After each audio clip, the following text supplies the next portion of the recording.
Now practically we discuss how the Kelvin-Planck statement is implemented. Take a power plant consisting of boiler, turbine, condenser, pump. Here in the boiler we supply heat from a furnace by the combustion of fuel and we heat the water, then the water gets converted into steam. That high pressure, high temperature steam flows onto the blades of the turbine and then by expansion they will rotate the turbine blades and we will get work. Here we are getting work output. So we can say that this is heat source, that is hot steam is the heat source. Here hot steam is the heat source. So it is the called as heat source. And here it is the work output and here it is the work output. We can substitute heat engine by turbine here, that is work output.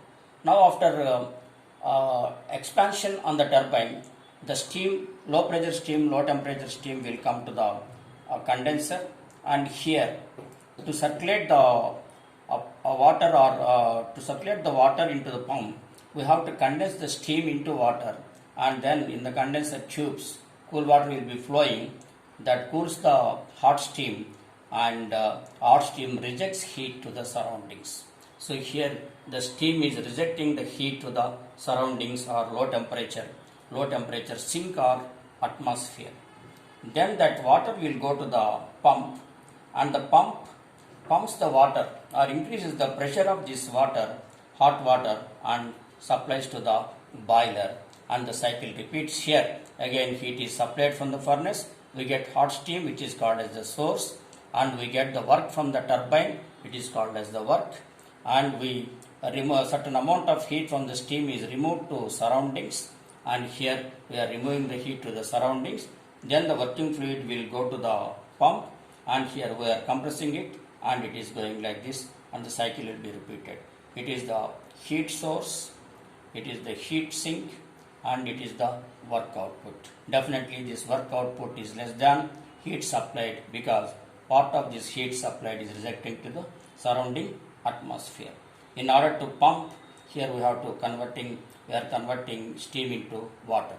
Similarly, the refrigerator principle here it is again condenser, this is the compressor, this is the evaporator.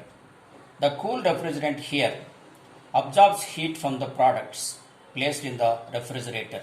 For example, here heat is getting absorbed from the products placed at low temperature sink. So heat abstraction. This is the desired effect in the refrigerator. Then the cool refrigerant becomes vapor.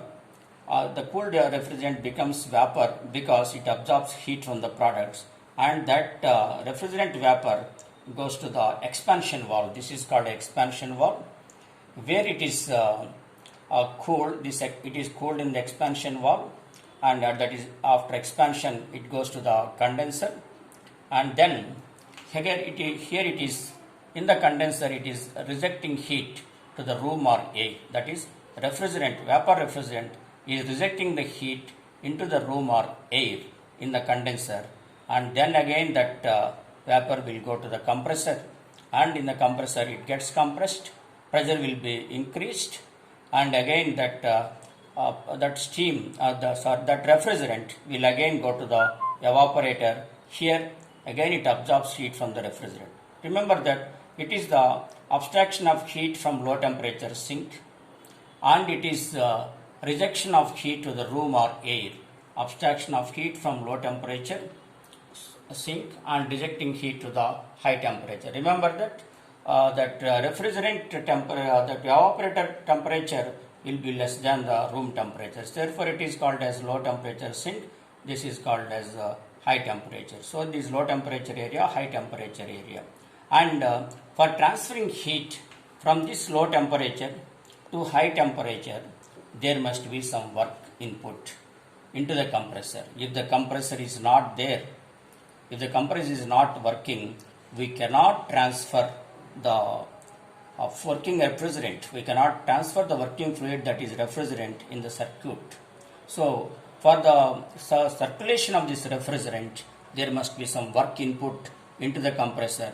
This compressor increases the pressure of the refrigerant and it flows through the evaporator, and here at this point, it at this cool temperature it abstracts the heat. So without the work input, we cannot transfer the heat from low temperature body to high temperature body. That is the statement of classius statement. That is the statement of classius statement of second law of thermodynamics.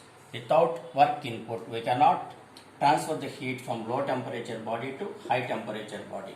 And Kelvin-Planck statement, without heat rejection, we cannot convert heat into work.